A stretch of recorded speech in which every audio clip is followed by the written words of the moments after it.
وعلیکم السلام ورحمۃ اللہ۔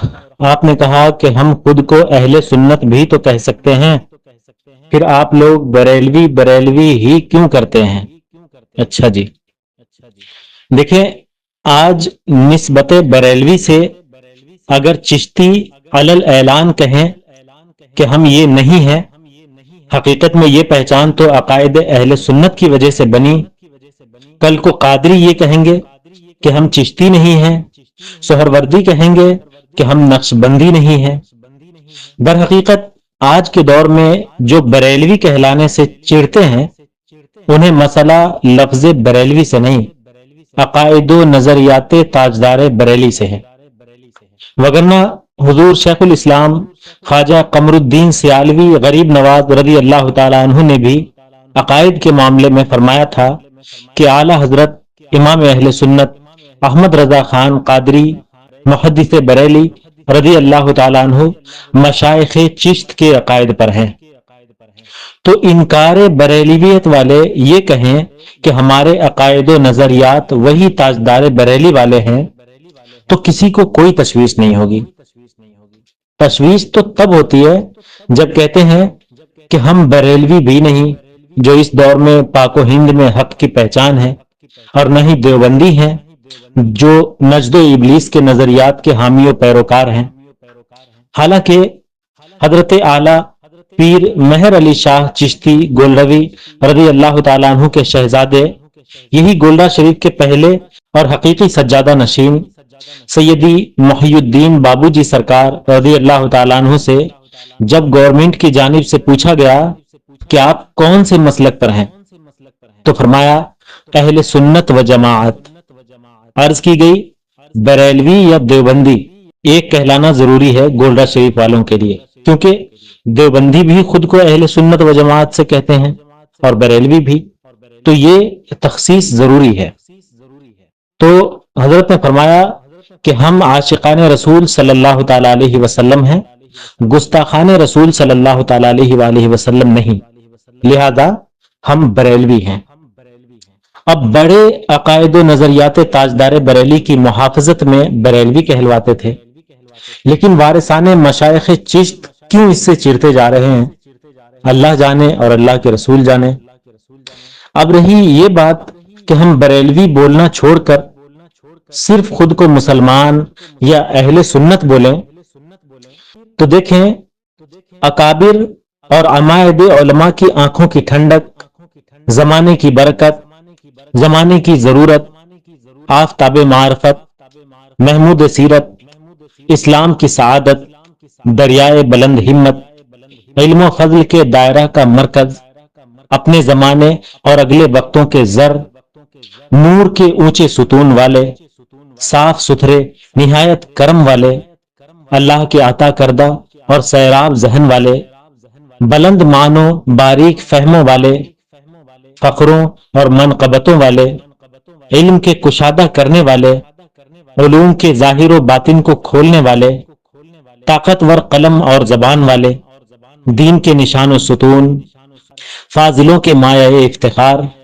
علماء مشاہیر کے سردار، ذہین اور دانش مند عالم یگانہ، ہمارے مولا، ہمارے آقا حضور سیدنا مولانا ملجانا ماوانا حجت اللہ فی الارض، صاحب تحقیق، صاحب تدقیق، صاحب تنقیح، فخر السلف، بقیت الخلف، جامع علوم، جامع فنون، عالم جمیل، عالم جلیل، فاضل نبیل، عالم باعمل، صاحب عدل، مینار فضل، علامہ فاضل، علامہ کامل، پرہیزگار فاضل، محیط کامل، امام کامل، ولی کامل، قبلہ اہل دل، قطب الارشاد، استاد ماہر، فخر اکابر، شیوا بیان شاعر، یکتائے روزگار، حسان الہند، نادر روزگار،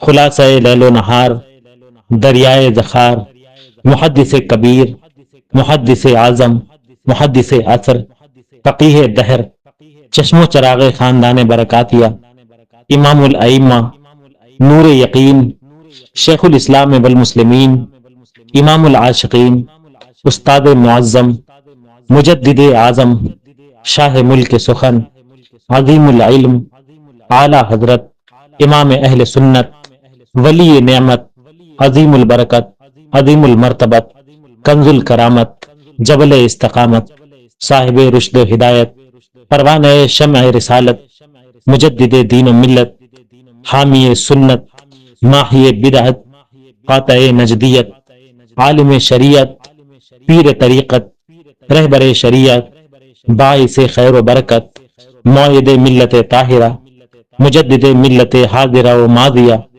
صاحب حجت قاہرہ، آیت من آیت اللہ، مجدد اعظم، محدث بریلوی، حضرت علامہ مولانا الحاج العارف الحافظ القاری الشاہ الامام امام اہل سنت فاضل بریلی نے ہمیں عشق و محبت کے وہ جام پلائے ہیں کہ ہم چاہ کر بھی ان کی نسبت کو خود سے جدا نہیں کر سکتے۔ آج اہل سنت کی حالت یہ ہے کہ اگر کسی انجان شخص کے نام کے آگے سید ہے تو تحقیق کرنی پڑتی ہے کہ اس کے عقائد صحابہ و اسلاف والے ہیں یا رافضیوں والے۔ اگر کسی انجان شخص کے نام کے آگے قادری لکھا ہے تو یہ تحقیق کی ضرورت آن پڑتی ہے کہ یہ قادری غوث اعظم والا ہے یا مجدد کینیڈا والا۔ اگر کسی انجان شخص کے نام کے آگے چشتی نظر آتا ہے تو اس پر بھی دل متفق نہیں ہوتا کہ یہ عقائد و نظریات خواجہ معین الدین چشتی والا ہے یا تفضیلیوں والا۔ اہل سنت کے ساتھ اہل سنت کا کھا کر اہل سنت سے غداری کر گئے۔ پادری، چشتی، سید، ان ناموں کی وجہ سے ہم نے کافی دھوکے کھائے ہیں۔ اب جس جگہ جاتا ہوں اپنے تعارف میں لفظ بریلوی کی کیل ٹھونک دیتا ہوں۔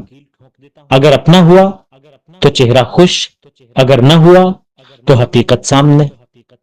اور اگر ہم خود کو اعلی حضرت سے موسوم کرتے ہیں تو اس کا یہ مطلب بالکل بھی نہیں ہے کہ باقی بزرگوں کا انکار کر رہے ہیں، بلکہ اعلی حضرت سے نسبت ہونا درست دین پر چلنا ہے۔ اعلی حضرت کا دین و مذہب ان کی کتابوں سے ظاہر ہے۔ آپ اعلی حضرت رضی اللہ تعالیٰ عنہ کی ذات کو مانیں یا نہ مانیں، مگر ان کی تعلیمات جو در حقیقت ارشادات ائمہ دین ہے اور ائمہ دین کا ارشاد قرآن و سنت کا نچوڑ ہے، اعلی حضرت اسی کے داعی اور ناشر و محافظ تھے۔ میرے عزیز، جان لیجئے یہ کوئی پسند یا ناپسند کا مسئلہ نہیں، بلکہ تعلیمات کو ٹھکرانا، تحقیر کرنا قرآن و سنت کے ساتھ استہزاء ہے۔ اعلی حضرت نے پوری زندگی خلوص کے ساتھ اشاعت دین و مذہب میں لگائی۔ اکابرین دین سے ایسی محبت تھی کہ تھے قادری مگر چشتی و نقش بندی و سہروردی وغیرہ ہم کا ایسے محبت سے ذکر کیا کہ پڑھتے چلے جائیں۔ تھے ماتریدی مگر ائمہ اشاعرہ کی ذات کو کسی نے نشانہ بنایا تو ویسا ہی جواب دیا جیسا کہ معترضین ائمہ ماتریدیہ کو دیتے ہیں۔ آپ حنفی المذہب تھے مگر آپ نے شافعیہ، مالکیہ، حنابلہ ہر ایک کا دفاع کیا اور ان کی عظمتوں کے گن گائے۔ ماضی یاد کریں تاکہ حال میں بے حال نہ ہو۔ انگریز عہد میں شیعوں کی حکومت آئی تو انہوں نے اودھ میں سادات کی جاگیریں ضبط کروا دی، پھر انہی کو واپس کی جو شیعہ ہونے کے لیے تیار ہوئے۔ بحر العلوم علامہ عبدالعلی فرنگی محلی نے شیعوں کا تعاقب کیا، جس کے نتیجے میں ان پر لکھنؤ کی زمین تنگ ہو گئی۔ در در ہوتے ہوئے مدراس پہنچے، وہی مدفون ہوئے۔ حضرت مرزا جانے جانا نے تعاقب کیا، آخر کار شہید کر دیے گئے۔ شاہ عبدالعزیز محدث دہلوی نے تو اثنا عشریہ لکھی، جس کے نتیجے میں وطن سے نکالے گئے، مکانات کو چھینا گیا، شدید تکالیف سے گزارے گئے۔ سلطان شہاب الدین غوری نے تعاقب کیا، لہذا انہیں شہید کر دیا گیا۔ خیر، امام فخر الدین رازی بھی مختلف شہروں میں پھرتے رہے تاکہ ان کے ظلم سے بچے رہیں۔ حضور سید امین میاں نے ایک بیان دیا جس کے سبب پورے بر صغیر میں ہنگامہ کیا اور کروایا گیا۔ سیدنا مخدوم سمنا کی بارگاہ سے علماء حق یعنی سادات کرام نے اعلامیہ نکالا تو شدید مخالفت کی گئی۔ اہل سنت کی تنظیم دعوت اسلامی نے سیدنا امیر معاویہ رضی اللہ تعالیٰ عنہ کے نام مسجد بنانے کا اعلان کیا۔ پھر کیا تھا، اہل سنت کی روٹی کھانے والے درجنوں بھوکے بے نقاب ہو گئے۔ اب سید جامی اشرف صاحب نے جعلی مولائی کا رد کیا، مگر درد کسی اور کے پیٹ میں شروع ہوا۔ مطلب کچھ تو دال میں کالا ہے۔ اب ہمارا سوال ہے کہ کہیں ایسا تو نہیں کہ ہمارا خون چوسنے والے کہیں اور کے وفادار ہیں؟ کہیں ایسا تو نہیں کہ ہمارے بیچ کوئی اور جماعت پنپ رہی تھی؟ کہیں ایسا تو نہیں کہ ہندوستان میں صحابہ کرام کے خلاف بولنے والے شبیر کلکتوی، حبیب احمد حیدرآبادی، احمد حسن امروہوی، نور العین اور شفیق مداری صاحبان کے پیچھے ان چھپے ہوئوں کا ہاتھ ہو؟ میرے عزیز، سیدنا علی مرتضیٰ رضی اللہ تعالیٰ عنہ کی شان و عظمت اہل سنت سے زیادہ کون بیان کر سکتا ہے؟ پھر یہ دوسرا گروہ کہاں سے آیا؟ سادات کرام نے ہر زمانے میں اسلام دشمن طاقتوں کا مقابلہ کیا، بغض صحابہ رکھنے والوں کا تعاقب کیا، سیدنا امیر معاویہ رضی اللہ تعالیٰ عنہ کے دفاع میں کتابیں لکھی، اور اب جب یہی سادات حق بولتے ہیں تو بک جانے والے ان کی پاکیزہ ذات پر انگلی کیوں اٹھاتے ہیں؟ کیا یہ لوگ سادات کرام سے زیادہ مولا علی کے چاہنے والے ہیں؟ اور بالفرض مان بھی لیا جائے تو کیا محبت مولا علی انہیں اجازت دیتی ہے کہ یہ مولا علی سے محبت کا دعویٰ بھی کریں اور انہی کی آل پر ظلم بھی کریں؟ جس سید نے خود کو بریلوی کہہ دیا وہ سید سید ہی نہیں، یہ کس نے کہا آپ سے؟ دیکھیں، ہندوستان میں روافظ کا طریقہ واردات بہت پرانا ہے۔ روافظ نے اپنی کئی بی ٹیم میدان میں اتار دی ہے۔ اس کا طریقہ کار کیا ہے؟ بذریعہ شعرا شوشہ چھوڑنا اور ایک ایک شعر پر ہزاروں لاکھوں کا آفر دینا، بذریعہ خطبہ تبرہ کرانا اور ایکشن لینے پر فوراً رجوع کرانا تاکہ ان میں بنے رہیں، بذریعہ پیر تربیت اور تصوف کے نام پر صحابہ کا بغض ڈالنا، بذریعہ عاملین علاج و معالجہ کر کے قوم کو اپنی طرف مائل کرنا اور شیر یا کسی دوسرے جانور کی تصویر، اس پر مولا علی رضی اللہ تعالیٰ عنہ کا نام اور اس طرح کی چیزوں کو فروغ دینا۔ وہ خانقاہی افراد جو علم دین نہیں رکھتے انہیں اپنے دام فریب میں لینا اور مختلف قسم کی لالچ دینا۔ حیرت بالائے حیرت، جب اہل سنت کی طرف سے ان کا تعاقب ہوتا ہے تب ان کی دوسری ٹیم مگر مچھ کی طرح آنسو بہاتے ہوئے میدان میں اترتی ہے اور کچھ اس طرح کے الفاظ کثرت سے استعمال کرتی ہے۔ ملک کے حالات خراب ہیں اور یہ مولوی جھگڑے کر رہے ہیں، مسلمانوں کو جمع کرنے کے بجائے مولوی لڑوا رہا ہے، اتحاد وقت کی اہم ضرورت ہے مگر مولوی اپنے پیٹ کے لیے قوم کو شیعہ سنی میں بانٹ رہا ہے۔ دراصل یہ جملے بولنے کا مقصد بھی آفتاب سے زیادہ روشن ہے کہ عوام جس قدر علماء سے دور و نفور ہوگی اسی قدر ہمارا کام آسان ہوگا۔ اس طرح سادہ لوح کو دام فریب میں لینا آسان ہو جاتا ہے۔ ارے بھائی، تم نہ صحابہ کی شان و عظمت پر حملہ کرتے، نہ ہم دفاع میں زبان و قلم کا استعمال، اجماعی اتفاقی عقیدے پر حملہ کر کے اتحاد کو پارا پارا کیا اور پھر مگر مچھ کی طرح آنسو بہا کر قوم کو پھانس لیا۔ اہل سنت کے اسٹیج پر ایک اچھی خاصی تعداد غیر ذمہ دار شعراء و خطبہ و پیر حضرات کی ہے جو دانستہ یا غیر دانستہ روافظ سے مواد لیتے ہیں، اور اسی وجہ سے کچھ لوگوں نے کہا کہ جس طرح ڈپلومہ والے مناظر کی سند چیک کی گئی اور وہ جاہل نکلا، اسی طرح آج کل کے خطبہ کی بھی سند مانگے، اور میں ان لوگوں کے بالکل حق میں ہوں، کیونکہ اعلیٰ حضرت نے غیر عالم کو تقریر کرنے سے منع فرمایا ہے۔ تو اس وجہ سے بھی کچھ جاہل لوگوں کو اعلی حضرت سے دور کرنے کے لیے سوچتے ہیں.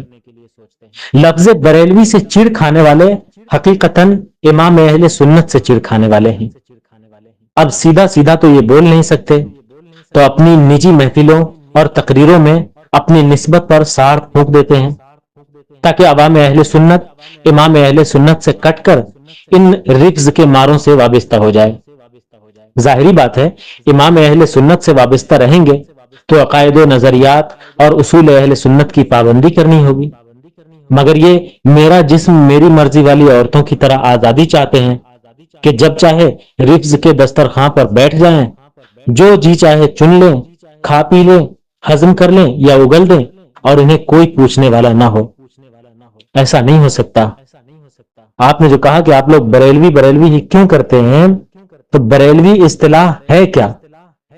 دیکھیے، تابعین کے دور میں واصل بن عطا نے اہل سنت سے ہٹ کر نظریات گھڑے اور ایک نئے فرقے کی بنیاد رکھی. عربی میں کسی شے سے ہٹنے کو عزل و اعتزال کہتے ہیں، اور اسی سے معزول ہے کسی کو کسی عہدے سے ہٹانا. جب وہ اہل سنت کے بنیادی نظریات سے ہٹا تو اس کی فرقہ کو اہل سنت کے نظریات سے جدا ہونے کی وجہ سے معتزلہ کہا گیا، جس کا مطلب اہل سنت سے ہٹا ہوا کٹا ہوا مذہب. اس سے قبل اہل سنت و جماعت کی اصطلاح ایسے معروف نہیں تھی. اس معتزلہ کے مقابلے میں اہل سنت نے اپنی شناخت برقرار رکھنے کے لیے اہل سنت کی اصطلاح واضح کی، کیونکہ معتزلہ بھی خود کو سنی کہتے تھے.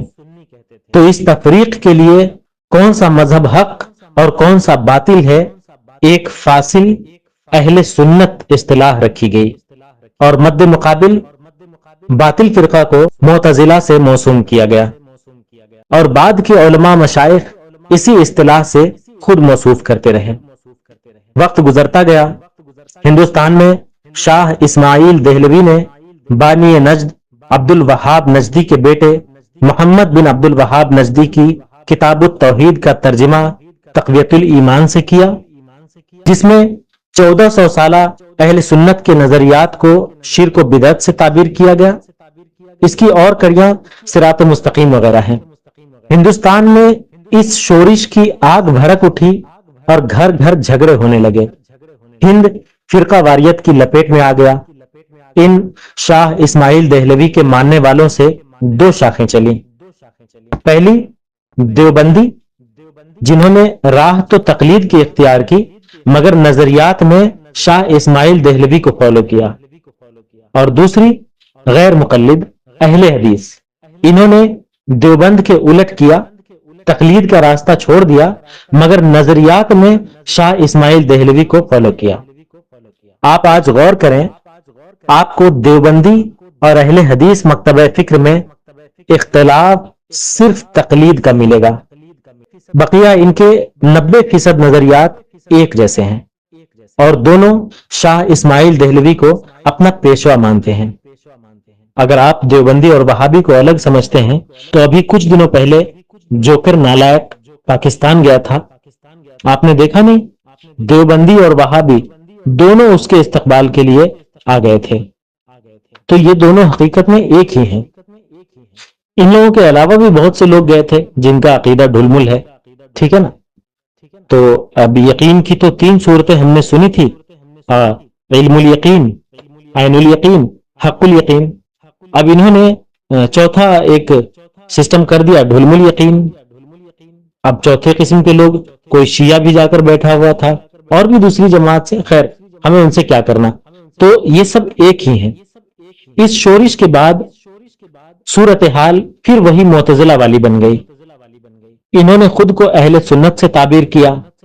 رشید احمد گنگوہی نے گنگوہ میں پیری مریدی شروع کر دی، جبکہ اشرف علی تھانوی نے خانہ بھون میں ڈیرے ڈالے. میلاد کو بدعت، اولیاء سے استمداد کو شرک سے تعبیر کرنے کے باوجود خود کو سنی شمار کرنے لگے. اس کے مقابلے میں اہل سنت نے خود کی شناخت باقی رکھنے کے لیے خود کو بریلوی سے تعبیر کیا تاکہ حق و باطل مکس نہ ہو جائیں. آج آپ پرانے ائمہ کی ساری کتب نکالیں، اس کا تحقیقی موازنہ کریں، آپ کو پہلی صدی سے لے کر شاہ عبد الحق محدث دہلوی رحمت اللہ تعالی علیہ تک وہی نظریات ملیں گے جو شروع سے چلے آ رہے ہیں، جس پر آج اہل سنت و جماعت یعنی حنفی بریلوی ہیں۔ اس پوری کہانی سنانے کا مقصد یہ ہے کہ آج بھی خود کو بریلوی کہنے کا اصل مقصد یہی ہے کہ جب باطل خود کو اہل سنت کہہ رہا ہے تو تفریق کے لیے معتزلہ کے مقابلے میں جیسے سنی اصطلاح وضع ہوئی، ایسے ہی دیوبندی کے مقابلے میں بریلوی اصطلاح وضع ہوئی۔ آپ دیکھ لیجئے، اگر آپ کہیں پر کہتے ہیں کہ میں اہل سنت ہوں، میں سنی ہوں، تو آپ کی اتنی مخالفت نہیں ہوگی، لیکن جب آپ خود کو بریلوی کہیں گے تو آپ کی مخالفت خوب زور شور میں کریں گے، کیونکہ ان کو پتا ہے کہ ہم خود کو بریلوی کیوں کہتے ہیں۔ یہ فقط تعبیر کا اختلاف ہے، اصل میں ہم اہل سنت ہی ہیں اور رہیں گے انشاءاللہ۔ اس میں لڑنے جھگڑنے والی کوئی بات نہیں ہے۔ کوئی اس کا انکار کر کے خود کو فقط اہل سنت کہنے پر زور دیتا ہے تب بھی درست ہے، اور جو اہل سنت کے ساتھ بریلوی کہنے پر زور دیتا ہے وہ بھی درست ہے۔ خیر، ہمارے اوپر تو ہمارے امام کے بے شمار احسانات ہیں، اور یہی وجہ ہے کہ اہل سنت شرق و غرب، شمال و جنوب میں بیک وقت کہتے ہیں کہ ڈال دی قلب میں عظمت مصطفیٰ، سیدی اعلی حضرت پہ لاکھوں سلام۔